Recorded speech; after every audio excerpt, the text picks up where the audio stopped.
بسم اللہ الرحمن الرحیم۔ پاک پروردگار کے بابرکت نام سے شروع کرتا ہوں جو دلوں کے راز خوب جانتا ہے۔ ناظرین، آج کا ہمارا موضوع دو بھائی اور قبرستان کا فقیر ہے۔ عرب کے ایک بادشاہ کا دربار لگا ہوا تھا۔ دربار میں عجیب و غریب معاملہ فیصلے کے لیے پیش ہوا۔ ایک طرف ایک اندھا فقیر کھڑا تھا جو کہتا تھا کہ بادشاہ کے سامنے جو 100 دینار کی تھیلی ہے وہ اس فقیر کی ہے جو اس نے بھیک مانگ مانگ کر جمع کی ہے، جبکہ دوسری جانب 2 ایران سے آئے ہوئے بھائی تھے جن کا کہنا تھا کہ یہ 100 دینار انہوں نے اپنی دن رات کی سخت محنت اور ایمانداری سے گوشت بیچ کر جمع کیے ہیں۔ اس شہر کا بادشاہ بہت دانا اور عقل مند تھا۔ اس نے فیصلہ سنانے سے پہلے دونوں فریقین سے معاملے کی مکمل حقیقت دریافت کی تاکہ مدعے کی جڑ تک پہنچا جا سکے۔ سب سے پہلے فقیر نے بولنا شروع کیا، کہنے لگا، بادشاہ سلامت، میں بھلا آنکھوں کا اندھا کیسے 2 نوجوان بھلے انسانوں کو دھوکہ دے سکتا ہوں؟ یہ تو مجھے لوٹنے چلے تھے، میرے دیناروں کو اپنی ملکیت کہہ رہے ہیں، خدا را مجھے ان کے شر سے بچائیے۔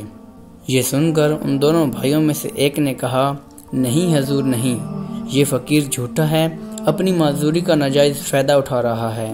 ہم دونوں بھائی بھی اسی طرح اس کے دھوکے میں پھنس گئے۔ یہ دینار ہمارے ہیں جو کہ ہم اپنے ساتھ اپنے شہر لے جا رہے تھے۔ پھر اس نے اپنی مکمل داستان سنانا شروع کر دی، کہنے لگا، جناب ہم دونوں بھائی شہر ایران میں رہتے ہیں، ہم دونوں میں بڑا پیار اور اتفاق ہے، ہم ہر کام مل جل کر کرتے ہیں، لیکن ہمارے حالات بدستور خراب ہوتے جا رہے تھے۔ ہمارا کپڑے کا اچھا خاصا کاروبار تھا جو دیکھتے ہی دیکھتے مندے کا شکار ہوتا چلا گیا اور نوبت اسے ختم کرنے تک پہنچ گئی۔ اور تو اور معاملہ یہاں تک پہنچا کہ ہمیں کاروبار بند کرنا پڑ گیا۔ اب ہم دونوں بھائی اپنے گزر بسر کے لیے اینٹیں پتھر توڑنے پر مجبور ہو گئے۔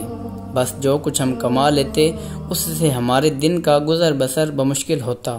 اب اس عالم میں بھی ہمیں زندگی گزارتے 6 ماہ ہو گئے تھے اور اب ہمارا اور ہمارے اہل خانے کا صبر کا پیمانہ لبریز ہو گیا تھا۔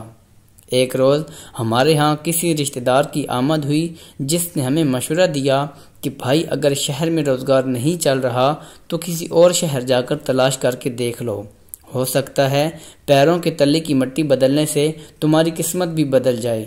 اس کی بات ہمیں بھلی لگی۔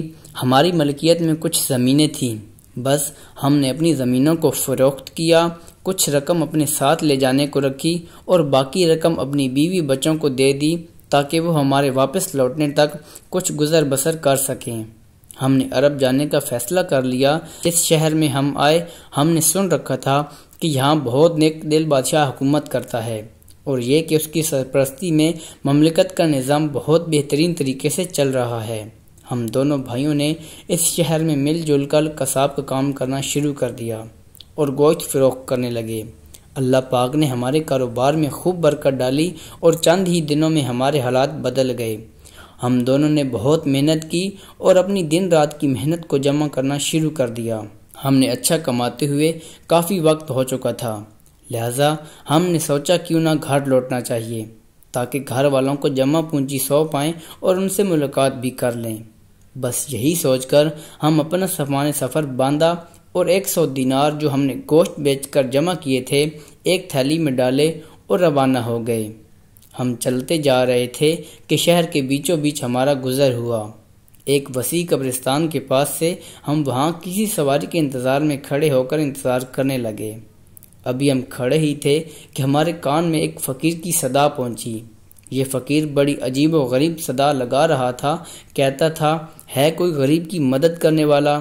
کوئی اس اندھے فقیر کے ہاتھ پر ایک سکہ ہی دے دے، میں اپنے ہاتھ پر بس ایک سکہ رکھ کر دیکھنا چاہتا ہوں۔ آئے میری پھوٹی قسمت، جب میں تندرست تھا تو کیسے پیسوں کی ریل پیل تھی، بس میں اندھا ہو گیا اور میری پھوٹی قسمت کہ اب میں بھیک مانگنے پر مجبور ہو گیا ہوں۔ ہم اس فقیر کی یہ صدا سن کر اس کے پاس چلے گئے۔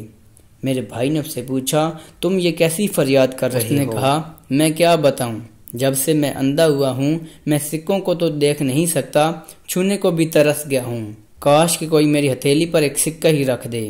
یہ سن کر میرے بھائی نے ہنستے ہوئے اس سے کہا، لو تم اپنے ہاتھ پر ایک سکہ رکھ کر دیکھنا چاہتے ہو، میں تمہارے ہاتھ پر پورے 100 دینار رکھ دیتا ہوں، تم اسے چھو کر دیکھ لو۔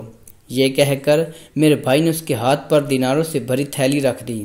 اس فقیر نے اس تھیلی کو کھول کر سکوں کو اپنے ہاتھ میں لینا شروع کر دیا۔ چند لمحے اسی امر میں مشغول رہا، اتنے میں ہماری سواری آ گئی، اور ہم نے جانے سے پہلے جب اس سے اپنے دیناروں کی تھیلی مانگی تو اس نے کہا، کون سے دینار؟ یہ تو میرے ہیں، تم خواہ مخواہ مجھ پر الزام لگا رہے ہو۔ تم ایک اندھے کو لوٹتے ہوئے شرم نہیں آتی؟ بس یہ کہتے ہوئے اس نے شور مچانا شروع کر دیا۔ لوگ جمع ہو گئے اور ہمیں آپ کے سامنے پیش کر دیا۔ اب آپ انصاف کریں، یہ دینار ہماری سخت محنت اور ہمارے اہل خانہ کا واحد امید ہیں۔ بادشاہ دونوں کی بات سن کر کچھ دیر خاموش رہا، پھر اس نے اپنے خادموں سے کہا کہ دربار میں ایک بڑی کڑاہی میں پانی بھر کر اسے تیز گرم کیا جائے۔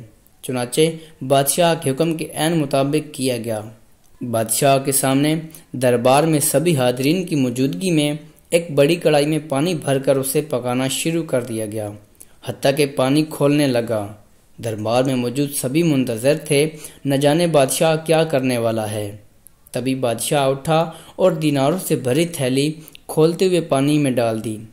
بادشاہ نے کافی دیر تک پانی کے قریب کھڑے رہ کر کچھ سوچا، پھر اس نے فیصلہ سنا دیا، یہ 100 دینار ان دونوں بھائیوں کے ہیں، لہٰذا ان کے حوالے کر دیے جائیں، اور فقیر نے چونکہ دھوکہ دینے کی کوشش کی ہے لہٰذا اسے قید میں ڈال دیا جائے، اور ساتھ ہی ساتھ دونوں بھائیوں کو ہدایت کی جائے کہ آئندہ اپنے مال کو یوں انجانے کسی کو نہ وہ پہلے سے جانتے نہ ہوں۔ یہ فیصلہ سن کر سبھی حاضرین حیران رہ گئے۔ وہ دونوں بھائی بہت خوش ہو گئے، ان کے دینار ان کے حوالے کر دیے گئے، جبکہ فقیر کو قید کر لیا گیا۔ سبھی درباری حیران تھے کہ بادشاہ اس نتیجے پر کیسے پہنچا۔ ایک وزیر نے بادشاہ سے اس فیصلے کے متعلق پوچھا تو بادشاہ نے بتایا، جب میں نے دینار کھولتے پانی میں ڈالے، چونکہ بقول ان دونوں بھائیوں کے یہ قصاب کا کام کرتے ہیں، تو یہ وہی سکے ہوں گے جو ان کے گراہک ان کو گوشت خریدنے کی بدولت دیتے ہیں، اور یہ اسی طرح لے کر انہیں رکھ لیتے ہوں گے۔ بس جب میں نے کھولتے ہوئے پانی میں ڈالے تو کچھ ہی دیر میں پانی کی اوپر والی سطح پر چکنائی دیکھی، جو کہ گوشت والے ہاتھوں کی وجہ سے سکوں پر لگی ہوئی تھی، اور اب وہ گرم ہونے سے پگھل کر اوپر آ گئی۔ اب اگر اتفاق سے ایک آدھا چکنا سکہ ہوتا تو کوئی بات تھی، لیکن چونکہ یہ وہ قیمت ہے جو یہ بھائی کام کرتے وقت وصول کرتے تھے، تو ان کے ہاتھ لگنے کے سبب سبھی سکوں پر گوشت کی چکنائی موجود تھی، جو کہ مجھے گرم پانی کی وجہ سے نظر آ گئی۔ بس اس طرح مجھے پتہ چلا کہ یہ سکے ان دونوں بھائیوں کے ہیں جو انہوں نے گوشت بیچ کر جمع کیے ہیں۔ اس طرح اس واقعے سے نصیحت ملنے کے ساتھ ساتھ اس عقل مند بادشاہ کی دانائی کی ایک اور مثال بھی قائم ہو گئی۔